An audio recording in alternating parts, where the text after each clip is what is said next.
ಸಿದ್ದರಾಮಯ್ಯನವರ ಇತ್ತೀಚಿನ ನಡೆಗಳನ್ನು ಗಮನಿಸಿದಾಗ ಅವರು ಹೈಕಮಾಂಡ್ಗೂ ತನ್ನ ಶಕ್ತಿಯನ್ನು ಪ್ರೂವ್ ಮಾಡಬೇಕು, ಈ ರಾಜ್ಯದ ಜನರೆದುರು ಶಕ್ತಿಯನ್ನು ಪ್ರೂವ್ ಮಾಡಬೇಕು, ಸ್ವಪಕ್ಷೀಯರಿಗೂ ತನ್ನ ತಾಕತ್ತೇನು ಅನ್ನೋದನ್ನು ಪ್ರೂವ್ ಮಾಡಬೇಕು ಅಂತ ಬಹಳ ಗಟ್ಟಿಯಾಗಿ ಹೋರಾಟ ಮಾಡ್ತಾ ಇರೋ ಕಾಣಿಸ್ತಾ ಇದೆ. ಸಿದ್ದರಾಮಯ್ಯನವರು ದೆಹಲಿಗೆ ಹೋದರೂ ಸಹಿತ ಹೈಕಮಾಂಡ್ ಸಿದ್ದರಾಮಯ್ಯನವರನ್ನ ಭೇಟಿ ಮಾಡೋದಿಲ್ಲ.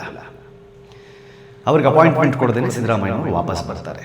ಡೆಲ್ಲಿಯಿಂದ ಇಲ್ಲಿನ ಉಸ್ತುವಾರಿ ಅನಿಸಿಕೊಂಡಿರುವಂತಹ ರಣದೀಪ್ ಸುರ್ಜೇವಾಲಾ ಅವರು ಕರ್ನಾಟಕಕ್ಕೆ ಬಂದು ಮುಖ್ಯಮಂತ್ರಿ ಹಾಗೂ ಉಪಮುಖ್ಯಮಂತ್ರಿಗಳ ಅನುಪಸ್ಥಿತಿಯಲ್ಲಿ ಶಾಸಕರ ಜೊತೆ ಒನ್ ಆನ್ ಒನ್ ಮಾತಾಡೋಕೆ ಶುರು ಮಾಡ್ತಾರೆ. ನಾನಿಲ್ವಾ ರಾಜ್ಯದಲ್ಲಿ ಮುಖ್ಯಮಂತ್ರಿಯಾಗಿ, ಮತ್ತೆ ಯಾಕಿದೆಲ್ಲ, ಯಾಕೆ ಅವ್ರು ಬಂದ್ ಮಾಡಬೇಕು ಅನ್ನೋ ಅರ್ಥದಲ್ಲಿ ಕಂಪ್ಲೇಂಟ್ ಮಾಡ್ತಾರೆ. ಅಲ್ಲಿಗೆ ಸುರ್ಜೇವಾಲಾ ಅವ್ರಿಗೂ ಸಿದ್ದರಾಮಯ್ಯನವರಿಗೂ ಏನೋ ಸರಿ ಹೋಗ್ತಿಲ್ಲ ಅನ್ನೋದು ಗೊತ್ತಾಗುತ್ತೆ. ಇಷ್ಟು ದಿನ ಎಲ್ಲ ಕ್ಷೇತ್ರದ ಶಾಸಕರು ನಮ್ಗೆ ಅನುದಾನ ಕೊಡ್ತಾ ಇಲ್ಲ, ಒಂದು ಸ್ಕೂಲ್ ಕಟ್ಟಕ್ಕಾಗ್ತಿಲ್ಲ, ಒಂದು ರೋಡ್ ಮಾಡಕ್ಕಾಗ್ತಿಲ್ಲ, ಒಂದು ಬಸ್ ಸ್ಟ್ಯಾಂಡ್ ಕಟ್ಟಕ್ಕಾಗ್ತಾ ಇಲ್ಲ ಅಂತ ಹೇಳಿ ಹೇಳ್ತಿದ್ದಂತಹ ಕಾಂಗ್ರೆಸ್ ಶಾಸಕರೇ ಹೇಳ್ತಿದ್ದಂತಹ ಸಂದರ್ಭದಲ್ಲಿ ಎಲ್ಲ ಕಾಂಗ್ರೆಸ್ ಶಾಸಕರಿಗೆ ಪ್ರತಿ ಕ್ಷೇತ್ರಕ್ಕೆ 50 ಕೋಟಿ ರೂಪಾಯಿ ಮತ್ತು ಬಿಜೆಪಿ ಮತ್ತು ಜೆಡಿಎಸ್ ಶಾಸಕರು ಯಾರ್ಯಾರಿದ್ದೀರಿ ಅವರಿಗೆ 25 ಕೋಟಿ ರೂಪಾಯಿ ನಾವು ಡೆವಲಪ್ಮೆಂಟ್ ದುಡ್ಡು ಕೊಡ್ತೀವಿ ಅಂತಂದ್ರು. ಡಿ ಕೆ ಶಿವಕುಮಾರ್ ಅವರು ಕೇಳಿದ್ರೆ ನನ್ನ ಕ್ಷೇತ್ರದಲ್ಲಿ ಮೆಡಿಕಲ್ ಕಾಲೇಜ್ ಬರೋಕ್ಕೆ ಗುದ್ಲಿ ಪೂಜೆ ಸಹಿತ ಮಾಡಿದೆ, ಅದನ್ನು ಕಿತ್ಕೊಂಡಿದ್ರು ಬಿಜೆಪಿ ಅವರು, ಯಾಕೆ ಅದೆಲ್ಲ ನೆನಪಿಲ್ವಾ ಅನ್ನೋ ಅರ್ಥದಲ್ಲಿ ಮಾತಾಡ್ತಿದ್ದಾರೆ. ಇದೇ ಮೊದಲ ಬಾರಿಗೆ ಬರೀ ಶಾಮಿಯಾನದ ಅಂಡರ್ನಲ್ಲಿ ಮುಗಿತಾ ಇದ್ದಂತಹ ಸಮಾವೇಶದಲ್ಲಿ ಸಿದ್ದರಾಮಯ್ಯನವರ ಈ ಸಾಧನಾ ಸಮಾವೇಶ ಕಾರ್ಯಕ್ರಮದಲ್ಲಿ ಅವರ ತವರೂರಿನಲ್ಲಿ ನಡೀತಾ ಇರುವಂತಹ ಸಾಧನಾ ಸಮಾವೇಶದಲ್ಲಿ 200 ಮೀಟರ್ಗಳವರೆಗೆ ರ್ಯಾಂಪ್ ಹಾಕಿ ಸಿದ್ದರಾಮಯ್ಯನವರನ್ನ ವೈಭವೀಕರಿಸುವ ಕೆಲಸ ನಡೀತಾ ಇದೆ. ಸಿದ್ದರಾಮಯ್ಯನವರಿಗೆ ಇದೊಂಥರ ಶಕ್ತಿ ಪ್ರದರ್ಶನ ಅಂತ ಹೇಳಿ ಮೆಂಟಲಿ ಪ್ರಿಪೇರ್ ಆದಂಗಿದೆ. ಸಿದ್ದರಾಮಯ್ಯ ಅವರಿಗೆ ಪಾಲಿಟಿಕ್ಸ್ ಯಾರು ಹೇಳ್ಕೊಡ್ಬೇಕಾಗಿಲ್ಲ. ಸಿದ್ದರಾಮಯ್ಯ ಚಾಣಾಕ್ಷರದಲ್ಲಿ ಅವರ ಪಾಲಿಟಿಕ್ಸ್ ನ ವಿಧಾನವೇ ಬೇರೆ. ಅದೇ ತನಗೆ ಸಮಸ್ಯೆ ಆದಾಗ ತನ್ನನ್ನು ತಾನು ಹೇಗೆ ಕಾಪಾಡ್ಕೋಬೇಕು ಅನ್ನೋದು ಸಹಿತ ಸಿದ್ದರಾಮಯ್ಯ ಅವರಿಗೆ ಗೊತ್ತಿದೆ. ನಮಸ್ಕಾರ, ಸ್ಪೀಡ್ ಪ್ಲಸ್ ಕರ್ನಾಟಕದ ವಿಶೇಷ ಕಾರ್ಯಕ್ರಮಕ್ಕೆ ಸ್ವಾಗತ. ನಾನು ನಿಮ್ಮ ಕಿರಿಕೀರ್ತಿ. ಸಿದ್ದರಾಮಯ್ಯನವರಿಗೆ ಮುಖ್ಯಮಂತ್ರಿ ಸ್ಥಾನ ಕಳೆದುಕೊಳ್ಳುವ ಭಯ ಶುರುವಾಗಿದೆಯಾ? ಈ ಥರದ್ದೊಂದು ಅನುಮಾನ ಯಾಕೆ ಬರ್ತಿದೆ ಅಂತಂದರೆ, ಸಿದ್ದರಾಮಯ್ಯನವರ ಇತ್ತೀಚಿನ ನಡೆಗಳನ್ನು ಗಮನಿಸಿದಾಗ ಅವರು ಹೈಕಮಾಂಡ್ಗೂ ತನ್ನ ಶಕ್ತಿಯನ್ನು ಪ್ರೂವ್ ಮಾಡಬೇಕು, ಈ ರಾಜ್ಯದ ಜನರೆದುರು ಶಕ್ತಿಯನ್ನು ಪ್ರೂವ್ ಮಾಡಬೇಕು, ಸ್ವಪಕ್ಷೀಯರಿಗೂ ತನ್ನ ತಾಕತ್ತೇನು ಅನ್ನೋದನ್ನು ಪ್ರೂವ್ ಮಾಡಬೇಕು ಅಂತ ಬಹಳ ಗಟ್ಟಿಯಾಗಿ ಹೋರಾಟ ಮಾಡ್ತಾ ಇರೋ ಕಾಣಿಸ್ತಾ ಇದೆ. ದುಡ್ಡೆಲ್ಲಿದೆ, ದುಡ್ಡೇನು ಪ್ರಿಂಟ್ ಮಾಡ್ತಾ ಇದ್ದೀವಾ ಅಂತ ಹೇಳಿ ಸದನದೊಳಗೆ ಕಾಂಗ್ರೆಸ್ ಪಕ್ಷದವರು ಮಾತಾಡ್ತಾ ಇದ್ದಿದ್ದನ್ನು ನೀವು ಕೇಳಿದ್ದೀವಿ. ನಿಮಗೆ ಅಭಿವೃದ್ಧಿ ಬೇಕಾ, ಹಾಗಾದರೆ ಈ ಗ್ಯಾರಂಟಿನೆಲ್ಲ ಬೇಡ ಅಂತ ಹೇಳ್ರಿ ಅಂದಂತಹ ಸಚಿವರನ್ನು ಶಾಸಕರನ್ನು ನಾವು ನೋಡಿದ್ದೀವಿ. ಈ ಮಧ್ಯದಲ್ಲಿ ಒಂದು ಮಹತ್ತರವಾದ ಡೆವಲಪ್ಮೆಂಟ್ ನಡೆಯುತ್ತೆ. ಸಿದ್ದರಾಮಯ್ಯನವರು ದೆಹಲಿಗೆ ಹೋದರೂ ಸಹಿತ ಹೈಕಮಾಂಡ್ ಸಿದ್ದರಾಮಯ್ಯನವ್ರನ್ನ ಭೇಟಿ ಮಾಡೋದಿಲ್ಲ. ಅವ್ರಿಗೆ ಅಪಾಯಿಂಟ್ಮೆಂಟ್ ಕೊಡದೇನೆ ಸಿದ್ದರಾಮಯ್ಯನವರು ವಾಪಸ್ ಬರ್ತಾರೆ. ಹೀಗೆ ವಾಪಸ್ ಬಂದ ಸಿದ್ದರಾಮಯ್ಯನವ್ರಿಗೆ ಅಂದರೆ ಈ ಡೆವಲಪ್ಮೆಂಟ್ ನೋಡ್ತಿದ್ದಂಗೆ ಪಕ್ಷದಲ್ಲೇ ಶುರುವಾಗುತ್ತೆ. ಇವಾಗ ಅಧಿಕಾರ ಹಸ್ತಾಂತರ ಆಗುವ ಸಾಧ್ಯತೆ ಇದೆ. 2.5 ವರ್ಷ ಆದ ತಕ್ಷಣ ಡಿ ಕೆ ಶಿವಕುಮಾರ್ ಅವರು ಮುಖ್ಯಮಂತ್ರಿ ಆಗ್ತಾರೆ ಅಥವಾ ಬೇರೆ ಯಾರಿಗಾದರೂ ಅಧಿಕಾರ ಹಸ್ತಾಂತರ ಆಗುತ್ತೆ ಅನ್ನುವ ಅರ್ಥದಲ್ಲಿ ಮಾತಾಡ್ತಾ ಇದ್ದಾಗ ಇಲ್ಲಿಂದ ದೆಹಲಿಗೆ ಹೋದ ಸಿದ್ದರಾಮಯ್ಯನವರು ದೆಹಲಿಯ ಪತ್ರಕರ್ತರನ್ನು ಕರೆದು 5 ವರ್ಷ ನಾನೇ ಮುಖ್ಯಮಂತ್ರಿ ಅಂತ ಗಟ್ಟಿಯಾಗಿ ಹೇಳಿದ್ರು. ಇದರಿಂದಾಗಿ ಪಕ್ಷದೊಳಗೆ ಏನು ಡ್ಯಾಮೇಜ್ ಆಗಬಹುದು ಅನ್ನೋದನ್ನು ಯೋಚನೆ ಸಹಿತ ಮಾಡಲಿಲ್ಲ. ಅವರಿಗೆ 5 ವರ್ಷ ನಾನೇ ಮುಖ್ಯಮಂತ್ರಿ ಅನ್ನೋದನ್ನು ತುಂಬ ಸ್ಪಷ್ಟವಾಗಿ ಹೇಳಿದ ನಂತರ ಆದ ಮಹತ್ತರವಾದ ಡೆವಲಪ್ಮೆಂಟ್ ಏನು ಅಂತಂದರೆ, ಸ್ಟ್ರೈಟ್ ಅವೇ ಡೆಲ್ಲಿಯಿಂದ ಇಲ್ಲಿನ ಉಸ್ತುವಾರಿ ಅನಿಸಿಕೊಂಡಿರುವಂತಹ ರಣದೀಪ್ ಸುರ್ಜೇವಾಲಾ ಅವರು ಕರ್ನಾಟಕಕ್ಕೆ ಬಂದು ಮುಖ್ಯಮಂತ್ರಿ ಹಾಗೂ ಉಪಮುಖ್ಯಮಂತ್ರಿಗಳ ಅನುಪಸ್ಥಿತಿಯಲ್ಲಿ ಶಾಸಕರ ಜೊತೆ ಒನ್ ಆನ್ ಒನ್ ಮಾತಾಡೋಕ್ಕೆ ಶುರು ಮಾಡ್ತಾರೆ. ಅನುದಾನದ ಬಗ್ಗೆ, ಅಭಿವೃದ್ಧಿಯ ಬಗ್ಗೆ, ಕಾಂಗ್ರೆಸ್ ಪಕ್ಷದ ಬಗ್ಗೆ ಒಬ್ಬೊಬ್ಬರಿಗೆ 20-25 ನಿಮಿಷ ಟೈಮ್ ಕೊಟ್ಟು ಒನ್ ಆನ್ ಒನ್ ಮಾತಾಡೋಕ್ಕೆ ಶುರು ಮಾಡ್ತಾರೆ. ಇದು ಸಿದ್ದರಾಮಯ್ಯನವರಿಗೆ ಮತ್ತೆ ಇರ್ಕ್ ಮಾಡುತ್ತೆ. ಇರ್ಕ್ ಮಾಡಿದ ಕೂಡಲೇ ಅವರು ಇಮಿಡಿಯೇಟ್ಲಿ ಇದನ್ನು ವೇಣುಗೋಪಾಲ್ ಅವ್ರ ಗಮನಕ್ಕೆ ತರ್ತಾರೆ. ಅಂದರೆ AICC ಪ್ರಧಾನ ಕಾರ್ಯದರ್ಶಿ ಇಂಡಿಯಾಗೆ ಸೆಂಟ್ರಲ್ನಲ್ಲಿ ಹೈಕಮಾಂಡ್ನಲ್ಲಿ ಅವ್ರಿಗೂ ಕಂಪ್ಲೇಂಟ್ ಮಾಡ್ತಾರೆ. ಮಲ್ಲಿಕಾರ್ಜುನ್ ಖರ್ಗೆ ಅವ್ರಿಗೂ ಕಂಪ್ಲೇಂಟ್ ಮಾಡ್ತಾರೆ. ನಾನಿಲ್ವಾ ರಾಜ್ಯದಲ್ಲಿ ಮುಖ್ಯಮಂತ್ರಿಯಾಗಿ, ಮತ್ತೆ ಯಾಕಿದೆಲ್ಲ, ಯಾಕೆ ಅವ್ರು ಬಂದ್ ಮಾಡಬೇಕು ಅನ್ನೋ ಅರ್ಥದಲ್ಲಿ ಕಂಪ್ಲೇಂಟ್ ಮಾಡ್ತಾರೆ.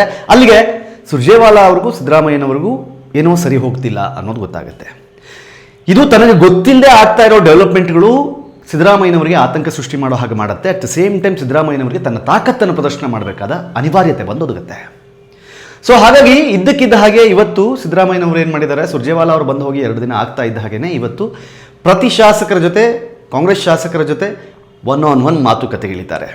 ಅವರನ್ನು ಆತ್ಮವಿಶ್ವಾಸಕ್ಕೆ ತಗೊಳ್ಳೋ ಕೆಲಸ ಮಾಡ್ತಾರೆ. And at the same time ಇಷ್ಟು ದಿನ ಎಲ್ಲ ಕ್ಷೇತ್ರದ ಶಾಸಕರು ನಮ್ಗೆ ಅನುದಾನ ಕೊಡ್ತಾ ಇಲ್ಲ, ಒಂದು ಸ್ಕೂಲ್ ಕಟ್ಟಕ್ಕಾಗ್ತಿಲ್ಲ, ಒಂದು ರೋಡ್ ಮಾಡೋಕ್ಕಾಗ್ತಿಲ್ಲ, ಒಂದು ಬಸ್ ಸ್ಟ್ಯಾಂಡ್ ಆಗ್ತಾ ಇಲ್ಲ ಅಂತ ಹೇಳಿ ಹೇಳ್ತಿದ್ದಂತಹ ಕಾಂಗ್ರೆಸ್ ಶಾಸಕರೇ ಹೇಳ್ತಿದ್ದಂತಹ ಸಂದರ್ಭದಲ್ಲಿ ಎಲ್ಲ ಕಾಂಗ್ರೆಸ್ ಶಾಸಕರಿಗೆ ಪ್ರತಿ ಕ್ಷೇತ್ರಕ್ಕೆ 50 ಕೋಟಿ ರೂಪಾಯಿ ಮತ್ತು BJP ಮತ್ತು JDS ಶಾಸಕರು ಯಾರ್ಯಾರಿದ್ದೀರಿ ಅವರಿಗೆ 25 ಕೋಟಿ ರೂಪಾಯಿ ನಾವು ಡೆವಲಪ್ಮೆಂಟ್ಗೆ ದುಡ್ಡು ಕೊಡ್ತೀವಿ ಅಂತಂದರು. ಕರ್ನಾಟಕದ ಇತಿಹಾಸದಲ್ಲಿ ಪಕ್ಷದ ಆಧಾರದ ಮೇಲೆ ಒಂದು ಡೆವಲಪ್ಮೆಂಟ್ ಫಂಡ್ಸ್ನ ರಿಲೀಸ್ ಮಾಡಿದ್ದು ತಾರತಮ್ಯ ಮಾಡಿ ಇದೇ ಮೊದಲು. ಅಂದರೆ ಈ ಹಿಂದೆ ಆಗಿಲ್ಲ ಅಂತಲ್ಲ, ಆಗಿದೆ.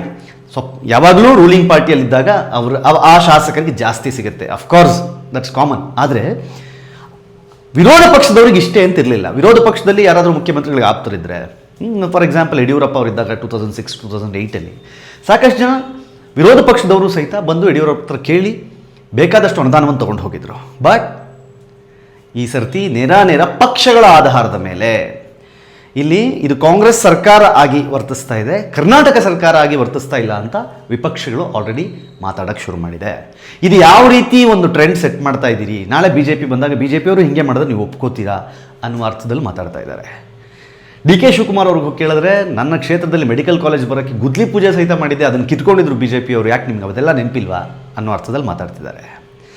ಸೊ ಈಗ ಅದು ಮ್ಯಾಟ್ರ್ ಅಲ್ಲ. ಈಗ ಇದ್ದಕ್ಕಿದ್ದ ಹಾಗೆಯೇ ಅನುದಾನದ ಮಾತು ಯಾಕೆ ಬರ್ತಿದೆ ಅಂತಂದರೆ, ದುಡ್ಡು ಅನುದಾನ ಸಿಗ್ತಾ ಇಲ್ಲ ಅಂತ ಹೇಳಿದ್ರಲ್ಲ ನೀವು, ತಗೊಳ್ಳಿ ಅನುದಾನವನ್ನು ಕೊಡ್ತೀನಿ ನಾನೀಗ.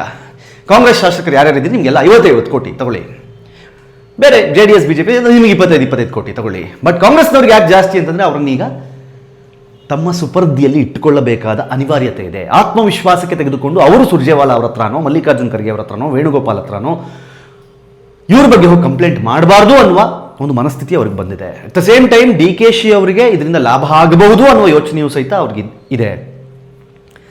ಇದೆಲ್ಲಕ್ಕಿಂತ ಹೆಚ್ಚಾಗಿ ಇವಾಗ ಸಾಧನಾ ಸಮಾವೇಶ ಅಂತ ನಾಳೆ ಮೈಸೂರಿನಲ್ಲಿ ಮಾಡ್ತಿದ್ದಾರೆ. ಸಾಧನಾ ಸಮಾವೇಶದಲ್ಲಿ 1 ಲಕ್ಷಕ್ಕೂ ಹೆಚ್ಚು ಜನರನ್ನು ಅಲ್ಲಿ ಸೇರಿಸಬೇಕು ಅಂತ ಹೇಳಿ ನಿರ್ಧಾರ ಮಾಡ್ಕೊಂಡಿದ್ದಾರೆ. ಟೋಟಲ್ 11 ಕ್ಷೇತ್ರ ಇದೆ ಮೈಸೂರು ಜಿಲ್ಲೆಯಲ್ಲಿ. ಅದರಲ್ಲಿ 2 JDSಗೆ ಸೇರುತ್ತೆ, 1 BJPಗೆ ಸೇರುತ್ತೆ, ಇನ್ನುಳಿದಂತೆ 8 ಕ್ಷೇತ್ರಗಳು ಕಾಂಗ್ರೆಸ್ಗೆ ಸೇರುತ್ತೆ. ಪ್ರತಿ ಕಾಂಗ್ರೆಸ್ ಶಾಸಕರಿಗೆ ಹೇಳಿರೋದು, ನಿಮಗೊಂದು ಬಸ್ಸಿಗೆ 8,000 10,000 ಹಾಗೆ ನಾವು ದುಡ್ಡು ಕೊಡ್ತೀವಿ, ನೀವು ಏನು ಮಾಡ್ತಿರೋ ಗೊತ್ತಿಲ್ಲ, ನಿಮ್ಮ ಕ್ಷೇತ್ರದಿಂದ 8-10,000 ಜನರನ್ನು ನಾಳೆ ಸಮಾವೇಶಕ್ಕೆ ಕರ್ಕೊಂಡ್ಬರಬೇಕು ಅಂತ ಹೇಳಿದ್ದಾರೆ. ಇದೇ ಮೊದಲ ಬಾರಿಗೆ ಬರೀ ಶಾಮಿಯಾನದ ಅಂಡರ್ನಲ್ಲಿ ಮುಗಿತಾ ಇದ್ದಂತಹ ಸಮಾವೇಶದಲ್ಲಿ ಸಿದ್ದರಾಮಯ್ಯನವರ ಈ ಸಾಧನಾ ಸಮಾವೇಶ ಕಾರ್ಯಕ್ರಮದಲ್ಲಿ ಅವರ ತವರೂರಿನಲ್ಲಿ ನಡೀತಾ ಇರೋ ಒಂದು ಸಾಧನಾ ಸಮಾವೇಶದಲ್ಲಿ 200 ಮೀಟರ್ಗಳವರೆಗೆ ರ್ಯಾಂಪ್ ಹಾಕಿ ಸಿದ್ದರಾಮಯ್ಯನವರನ್ನ ವೈಭವೀಕರಿಸುವ ಕೆಲಸ ನಡೀತಾ ಇದೆ. ಸಿದ್ದರಾಮಯ್ಯನವರಿಗೆ ಇದೊಂಥರ ಶಕ್ತಿ ಪ್ರದರ್ಶನ ಅಂತ ಹೇಳಿ ಮೆಂಟಲಿ ಪ್ರಿಪೇರ್ ಆದಂಗಿದೆ. ಯಾಕಂದ್ರೆ ನಾಳೆ ಅಲ್ಲಿ 1 ಲಕ್ಷ ಜನ ಸೇರಿ, ಜನ ಎಲ್ಲ ಹೊಗಳಿ, ಜನ ಎಲ್ಲ ಜೈಕಾರ ಹಾಕಿದ್ರೆ ಅಫ್ಕೋರ್ಸ್ ಹೈಕಮಾಂಡ್ಗೆ ಅನ್ಸುತ್ತೆ, ಓ ಸಿದ್ದರಾಮಯ್ಯ ಒಬ್ಬ ಪವರ್ಫುಲ್ ಲೀಡರ್, ಮುಟ್ಟೋದು ಕಷ್ಟ ಇದೆ. ಸೊ ಇದೆಲ್ಲವನ್ನು ಗಮನದಲ್ಲಿಟ್ಕೊಂಡು ಸಿದ್ದರಾಮಯ್ಯ ಅವರಿಗೆ ಪಾಲಿಟಿಕ್ಸ್ ಯಾರೂ ಹೇಳ್ಕೊಡ್ಬೇಕಾಗಿಲ್ಲ. ಸಿದ್ದರಾಮಯ್ಯ ಚಾಣಾಕ್ಷ, ಅದರಲ್ಲಿ ಅವರ ಪಾಲಿಟಿಕ್ಸ್ನ ವಿಧಾನವೇ ಬೇರೆ. ಅದೇ ತನಗೆ ಸಮಸ್ಯೆ ಆದಾಗ ತನ್ನನ್ನು ತಾನು ಹೇಗೆ ಕಾಪಾಡ್ಕೋಬೇಕು ಅನ್ನೋದು ಸಹಿತ ಸಿದ್ದರಾಮಯ್ಯನವರಿಗೆ ಗೊತ್ತಿದೆ. 5 ವರ್ಷ ಬಲವಾಗಿ ನಾನೇ ಕೂತಿರ್ತೀನಿ ಅಂತ ಪಟ್ಟು ಹಿಡಿದು ಕೂತಿರುವ ಸಿದ್ದರಾಮಯ್ಯನವರು ಈಗ ಈ ಕ್ಷಣಕ್ಕೆ ತಮ್ಮ ಶಕ್ತಿ ಪ್ರದರ್ಶನ ಮತ್ತು ತಮ್ಮ ತಾಕತ್ತನ್ನು ಶಾಸಕರನ್ನ ಜೊತೆಗಿಟ್ಕೊಂಡು ಅವರನ್ನು ಆತ್ಮವಿಶ್ವಾಸಕ್ಕೆ ತಗೊಂಡು ಒಂದು ಬಲವಾದ ಒಂದು ಸಮಾವೇಶವನ್ನು ಮಾಡಲಿಕ್ಕೆ ರೆಡಿಯಾಗಿದ್ದಾರೆ. ಏನಾಗುತ್ತೆ ಸಮಾವೇಶದಲ್ಲಿ, ಜನ ಏನಂತಾರೆ, ಅಷ್ಟು ಜನ ಸೇರಿಸ್ಲಿಕ್ಕೆ ಸಾಧ್ಯ ಇದೆಯಾ, ಎಲ್ಲವನ್ನು ನೋಡಬೇಕು. ಅಟ್ ದ ಸೇಮ್ ಟೈಮ್ ವಿಪಕ್ಷಗಳು ಏನು ಸಾಧನೆ ಮಾಡಿದಿರಿ ಅಂತ ನೀವು ಸಮಾವೇಶ ಮಾಡ್ತೀರಿ ಅಂತ ಹೇಳಿ ಟಾರ್ಗೆಟ್ ಮಾಡ್ತಾ ಇದ್ದಾರೆ. ಇವೆಲ್ಲವನ್ನು ಸಿದ್ದರಾಮಯ್ಯ ಹೇಗೆ ಎದುರಿಸ್ತಾರೆ ನೋಡಬೇಕು. ನಿಮ್ಮ ಪ್ರಕಾರ ಸಿದ್ದರಾಮಯ್ಯನವರು ಆತಂಕಕ್ಕೊಳಗಾಗಿದ್ದಾರಾ, ಮುಖ್ಯಮಂತ್ರಿ ಸ್ಥಾನದಿಂದ ಕೆಳಗಿಳಿದ್ದಾರಾ? ಕಮೆಂಟ್ ಮಾಡಿ ಹೇಳಿ. ನೋಡ್ತಾ ಇರಿ ಸ್ಪೀಡ್ ಪ್ಲಸ್ ಕರ್ನಾಟಕ. ಇದು ನಿಮ್ಮಿಂದ ನಿಮಗಾಗಿ, ನಿಮಗೋಸ್ಕರ. ಮತ್ತೆ ಸಿಗ್ತೀನಿ. ನಮಸ್ಕಾರ.